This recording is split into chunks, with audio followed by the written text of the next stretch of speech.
Wonderful. We're here. Right? I know. Okay, so let me start off. This is the Curious Anarchy podcast, and today we have another episode of the Astrology series. Today we'll be talking or touching on the Leo aspect. I understand you're a cusp, aren't you, Mel? I am. I'm a Leo Virgo cusp, yes. So it will be quite interesting to hear your story, and I have been looking forward to this day for about 3 weeks since we first began talking about recording this. So if you can first of all just start off with, a little bit about yourself, please, Melanie. You know what? If you don't mind, I wanted to sing something because something that some people know about me, but maybe not everyone. I love to sing mantras, ikaros, lullabies. So if you don't mind, I would love to sing. Sure. Whatever you like. Right. So this one, when I first started out on exploring my spirituality, Lord Shiva would come up strong for me. So Lord Shiva is I would say he best describes chaos. Before you create anything, there's destruction. Mm-hmm. But he's also a master of meditation. He's the cosmic dancer, Nataraja. So Lord Shiva was big for me when I first started expanding my mind outside of Christianity and whatever else I had grown up in. So Mm-hmm. I'm gonna sing this song. I might be a little scratchy, but don't judge me. So let me sing it. No judgment here, don't worry. All right. And thank you again, Jermaine, for having me. I know it took us a while to get here, but we're here, right? Absolutely. And I'm so happy now. Please go ahead.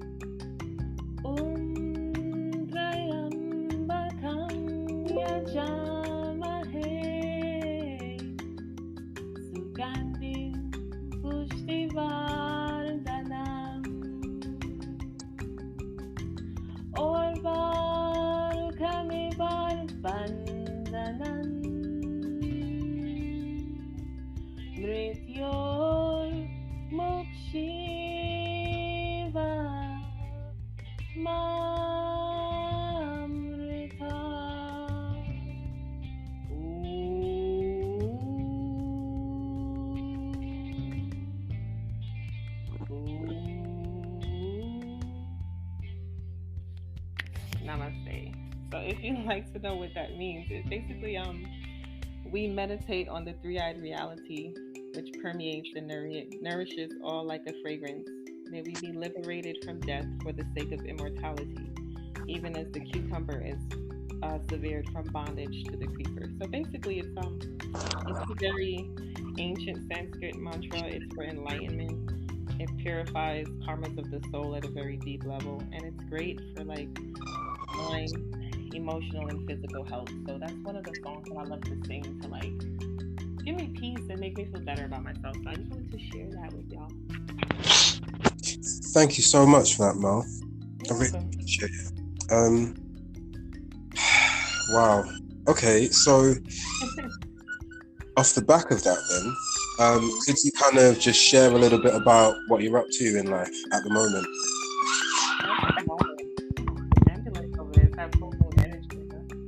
I know. Hold on one second. What am I up to? A lot of recreating myself and putting back out. It's been a lot of work to put back out my jewelry. I make the spiritual jewelry the malas, the bracelets, that kind of stuff. So just recreating from that space and exploring more of my creative, artistic side, which it's so funny how in life, you may think you're not good at something at one point of life. I'm sure you've experienced this. Mm-hmm. And then later on down the line, a talent that you didn't know that you had that was dormant, it just burst from inside of you. And you're like, what? I know how to do this. Where was this thing all my life? So tapping into my art side, I've been very curious about art. And I'm remembering an art class that I took in college, and that has been coming up more and more for me. It's the artistic eye for me has opened up in a deeper way. So I'm obsessed with art. Even the way I dress, you can just transform yourself so much. And who is this? Who buys shoes like this or shirts that look like this? So recreating and balancing my mind more, having more respect for my mind. Just organizing myself. I've put myself alone through so many points of death. I went through a lot of death cycles back to back, and I don't know if you've experienced anything like that. It can be a lot, especially, excuse me, if there's no one around you that has experienced that. It can't really carry you through it, so it can be overwhelming. So just balancing myself, pretty much. Awesome. Okay. Just over 5 minutes in. You are here today to share your story. So I'm going to ask the question, please. Go for it. Would you like to share your story? I would love to.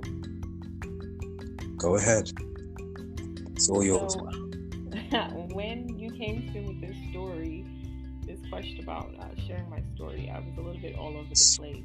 And I think the best thing that I can ever share with people is about me traveling. Travel has taught me so much about myself and always brought me back home in the sense of remembering who I am. So the story that I'm going to share today is about let me backtrack a little bit. I have always been obsessed with Mexico. Even as a little kid, I remember telling my mom, like, I must have been like 19 or something. Still not that well aware of like past lives. I was like, in my next life, I'm going to be Mexican, right? And she was like, what? I was like, it looks like they know how to have fun, because I'd be watching them on like Sundays. They're there with the Coronas, all the kids. It's fun. It's just a party. There's balloons, and I was like, this looks like fun life. So I want to tell you, 2-3 years ago, it kept coming up strongly for me to go to Mexico. And if I'm not mistaken, this was during my Jesus year. I had turned 33 that year. Sidebar, when I turned 33, I went to a lot of like powerful places on the earth that helped to activate me. So there is something about turning 33, Yeah, I think I know I definitely felt that as well. You did? You experienced that? Yes. Yeah, from about the age of 29, I was like, something significant about 33. I don't know what's going to happen. But exactly, yes. It even makes me think of like how in tarot, like, the sixes represent victory. So 3 and 3 is the 6. So like a lot of victory that year, but also like so much challenges. Anyways, let me get back to what I was saying. Okay. At that point, I had left like 2 different professions at that point, and I just kept saying to myself, how can I make it to Mexico? And something that kept coming up for me was to I forget the name of the site. It is something that you have to pay for, not that much money. You basically can like go live in other countries, and you would let's say you wanted to work at a hostel in like Tulum, Mexico. You could like sleep in the hostel for free, and maybe you'd have a job as like a receptionist 2-3 days of the week, and you would do that for like 3 months. So there's a website where they have things like that. Or maybe you could live on a farm in France, and you'd assist with helping out on the farm, and in exchange for that, you get to experience that part of France. So I had went on a website like that, but what kept coming up for me was to teach English as a second language. So I got it into my head that I was going to save up my money for this ESL course, and I was going to go to Mexico, and I was going to finally live my Mexican life. So it's amazing how when you put your mind to do something and you continue to execute each step, granted there will be some challenges. At some point you will find yourself doing this very thing that you set out to do. And at that time, I remember the job I had, I was not making that much money to like save up to do that. So it took a lot out of me, but I kept being focused. You know what I mean? So hold on, let me get some water.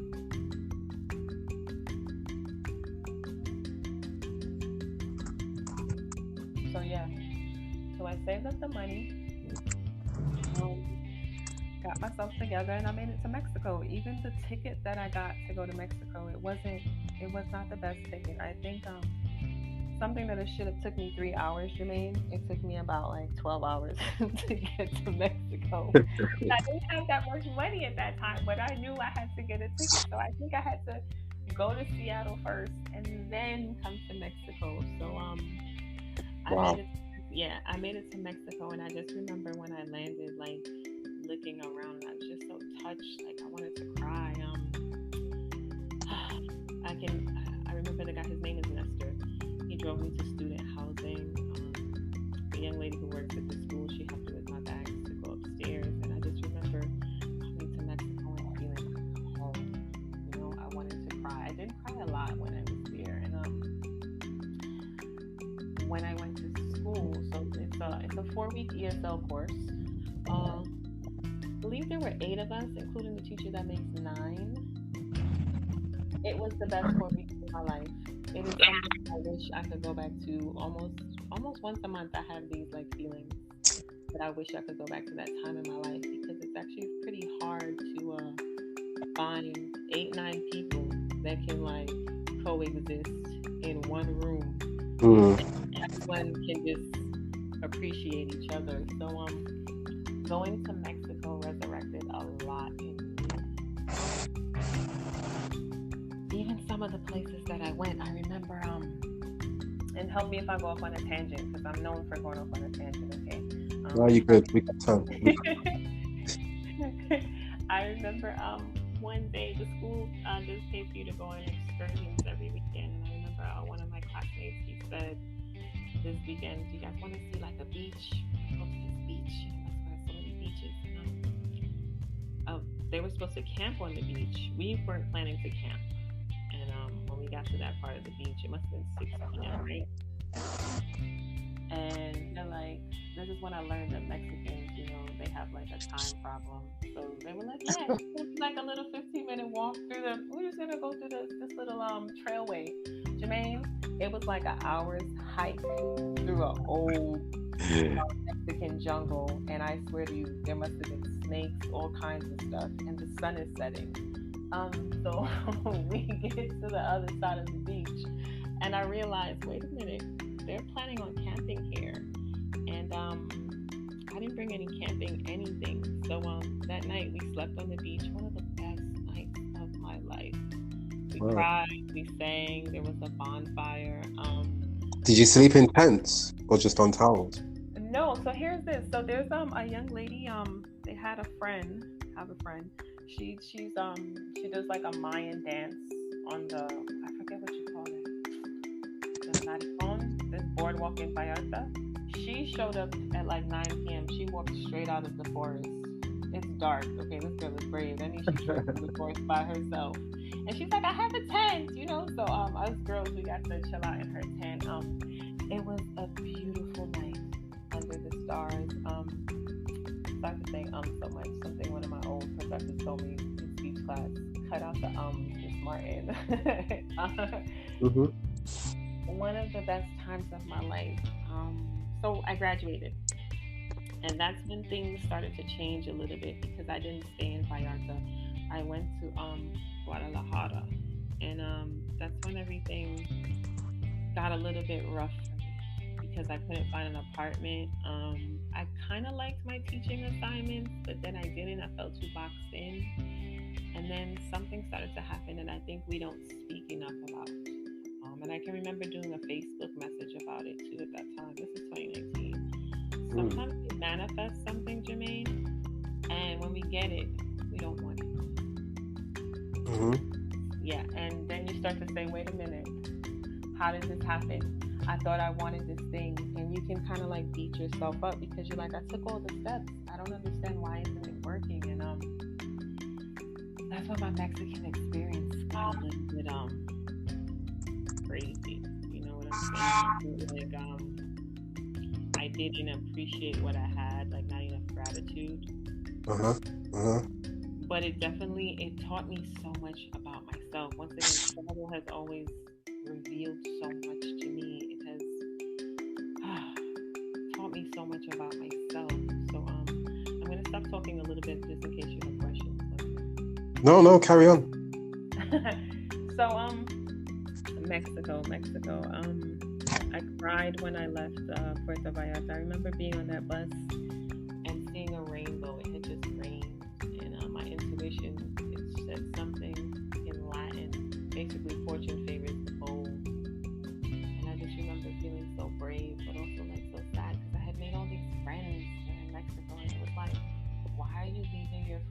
to go make new friends. You know what I mean? It's like that traveler within me, you know? Mm-hmm.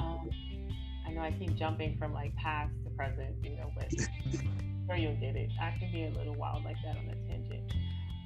Something that used to happen to me in my life.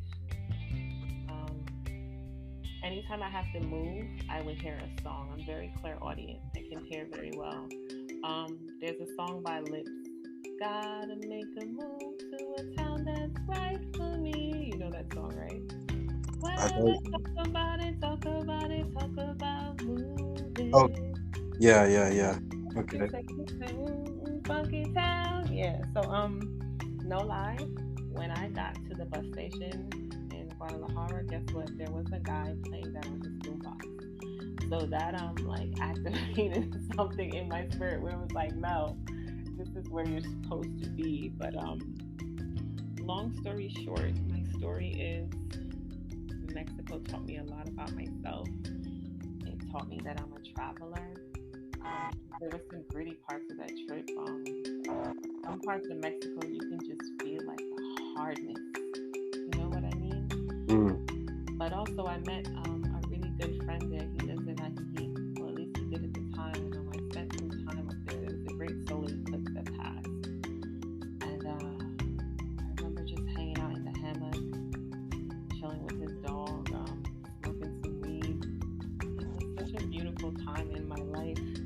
And it taught me a lot about staying power and gratitude, because I feel like I wasn't grateful enough for that time in my life. I let it slip too fast. But I had like the solar plexus power to charge ahead and, you know, take it. But didn't hold on to it for too long is what I'm saying. So that is my Mexican story in short. Mm. Where, like, which places in Mexico did you visit that you felt were really significant for you? Oh, so Vallarta for sure.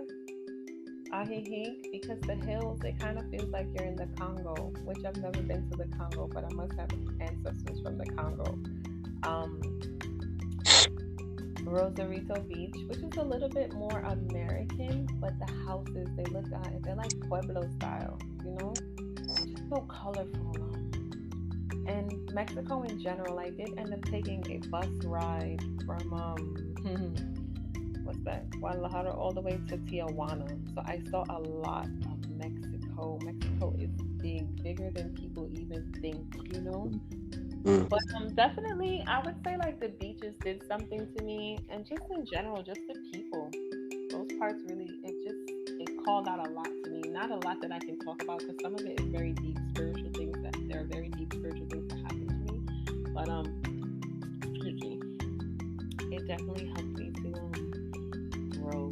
I grew a lot from that experience because I went through a hardship too. Would you maybe care to share one of those deep spiritual things? Is it okay to? No, Or that's fine. It helped awaken the medicine woman in me because that's part of what happened to me when I was 33. I awakened the medicine woman in me.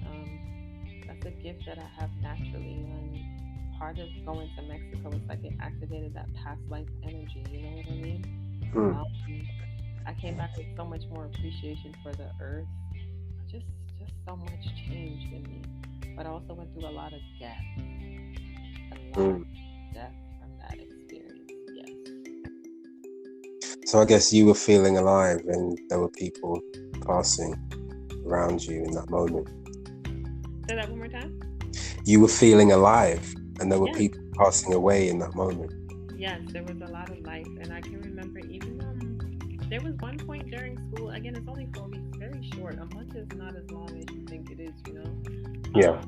The guys in my class, they lived down the block in like a bigger house. I only shared the apartment with another teacher.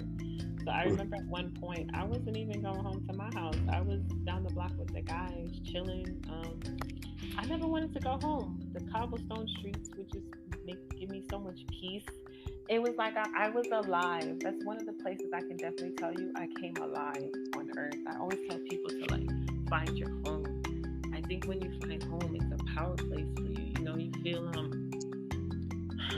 do you understand what I'm saying? You feel full of life. And then there are some places you can visit on this earth where it's like, this ain't for me, and it's all you encounter is chaos.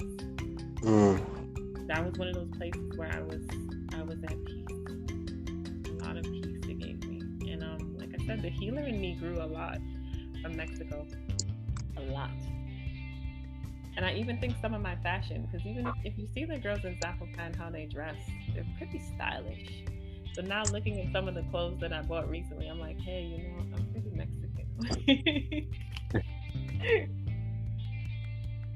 So you pretty much kind of adopted the culture and really embraced it, I think is the word. Yes, embrace, but I would also say activate, because I feel like I was Mexican before, so all I did was awaken it.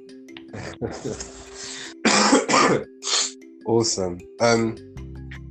So how long were you in Mexico? Was it 3 months, you said? 3 months, yes. About, I want to say maybe a little bit over that, maybe 104 days, something like that. What was going through your head, like as it was approaching the last couple of days or so, when it really started to set in that, oh, I'm going to be going home soon?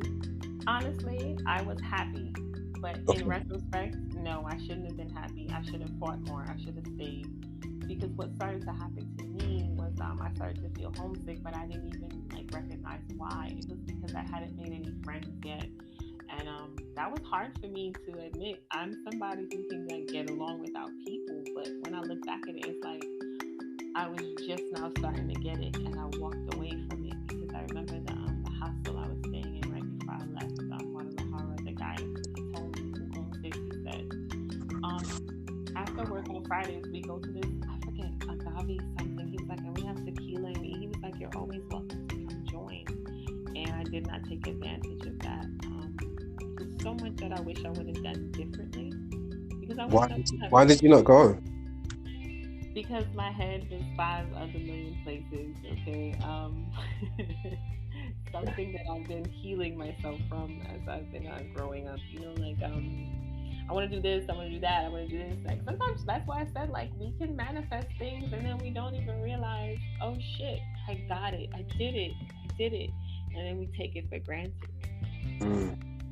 So sometimes we don't realize how much power we have, you know? It's I've always seen you as someone who is quite authoritative in your life. I can see that you move with your decision. For me, you come across as this immensely deep and profound spiritual person, spiritual being, spiritual woman, spiritual black woman.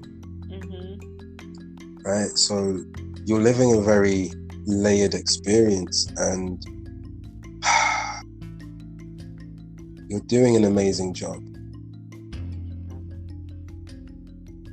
You, I have to say, one of the people that inspired me to really kind of go down this spiritual journey. You remember the days when we were admin of that group, right? Yes. What? You never told me this. Tell me. No, I'm just saying, because we were all, there was you, there was Minotaur, there was Jordan, who's also going to be in the series as well. That's so cool. Yeah, I can't wait to hear what she talks about. And Shatavia, of course. Yeah. Nicole. Yes. And I know that we had many kind of chats, and we really had a good time as admin in that group. We did. Anyway, that's for sure. But you always kind of seemed very it was like the council, and you fit into that, you know.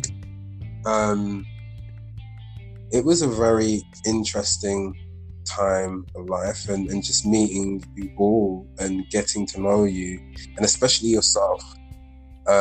We've had more kind of contact, you know, outside of the group. You know, maybe just about. But I know that you're involved in Namzu's life and Shiloh as well. So yeah, that's something that I really do appreciate and value. Same here. And I just want to say thank you so much for coming on and being open enough to share, because I know that coming on to recordings. Since you mentioned podcast, oh, it's recorded. Oh, am I going to be on video? No, it's sound only. No, video wouldn't bother me though, Yeah, so some people are really like, oh my gosh, no, I can't be seen. Oh, it's me. That means I got to do my makeup. No, it's fine. Don't worry. Relax. But I think there's something really profound about the voice and just listening to you tell that story. You can feel like, I feel like there's so much more that you haven't shared. If you could maybe just sort of share one of the tips that you took from Mexico before you left, or since you've left. What's the tip? Well, definitely gratitude will get you everywhere. Gratitude. Don't be afraid to ask for help, because at that point in my life, I was not somebody who would speak up, Jermaine, in terms of asking for help. I had learned by myself how to just take care of myself, because when I would ask for help here and there, it's like people would shoot me down. But if you ask me for help, I will go out on a limb for you, ask for help, because that's part of the reason that I didn't end up staying there long enough. Like, I made all these situations in my head when I should have spoke up. Just speak up. And in the recent past, I'm realizing like how much people love me and support me, because all I did was just like open my mouth and they're like, girl, I got you. Do you remember when you did this for me? I've been waiting to pay you back, or I've been waiting to help you out. So you'd be surprised at who is sitting in your corner waiting to help you. So you just have to talk, because I harmed myself in that way, because I still long to go back to Mexico. To this day, I still do, because I felt like I didn't take full opportunity of that. Like I said, it's one of those times in my life, if I tap into it, it will lift my entire vibration. That's how happy I was. So definitely that. Don't be afraid to pick up and go. I have pick up and I remember one day, this is funny. This was in Mexico. And it usually takes a while for this kind of scenario to happen to me on like a trip, or if I move. I was on the bus with my the teaching director of the school. And she was like, no, we were there. It was a regular, I think, Monday. Everybody's getting on the bus. People are pushing me. And I had this thought. I was like, holy shit, wait a minute. I am in another country doing exactly what I said I wanted to do. And I can't remember if I cried or not, but it was like, oh, wow. The moment has finally come. Usually, like, if I go on a trip, it'll take me like 3-4 days for it to really hit me, like, oh, I'm really here. So it has finally hit me like, oh shit, I'm in Mexico doing what I said I wanted to do, So push for your dreams, plan, but don't be afraid to execute. I feel like a lot of people are afraid to execute. Me, I have too much execution. Sometimes I need to plan a little bit more. I'm not gun shy, okay? That does get me in the ass a little bit sometimes, but that's that solar plexus energy, So yeah, definitely I would say be grateful, speak up, and don't be afraid to pick up and leave. Like, we're not trees. You can go wherever the hell you want. I can't tell you how many people I meet. They will live and die in the same place they were born. So many people. And I don't think that's fair to you as a soul. You need to explore. You need to roam. It reminds me too of how, remember I met you in Montreal in the UK that day? Yeah. We took you down down by the Thames. Yes. So had I been afraid, I would have never done that. And then you left me like, I had to get back to the airport. I had to get back on the train by myself. Stop it! You did do that to me. You don't remember? You were like, you have to take this train and get off there. And I figured it out. So don't be afraid. Just go. Plan a little bit, but don't be afraid to take your shot. You might miss it if you think too much. It's amazing. Thank you so much, Mel, for your contribution to this project, this series on this Curious Anarchy podcast. The astrology series with Mel, the Leo. Thank you so much. It's been much appreciated. And look at that, we're literally right on time. Good morning, good afternoon, good evening, and good night.